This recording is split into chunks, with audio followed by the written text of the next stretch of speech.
At Charles Sandford Woodturning Joinery, power isn't just electricity, it's the lifeblood of craft. Every piece we create demands immense energy. The biggest issue for us with electricity was that a lot of our shifts start very early in the morning. So whilst we have a lot of solar systems on the roof that provide us with plenty of energy, we actually have no capacity to store it. So we needed to find a way and a solution to store the energy that we produce during the day to use in the morning when our early shifts start. The solution: the SAJ CHS2 All-in-One energy storage system.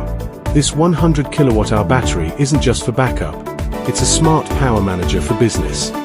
The biggest thing that we can already tell is that the peak in the morning when we need most of the electricity is really covered by the battery so far. So up to about mid-morning, we can cover most of what we need in terms of energy supply for the factory. By then, the electricity prices swap over and it's more feasible for us to then recharge throughout the PV system and back into the battery and use it the next morning again for the next morning shift.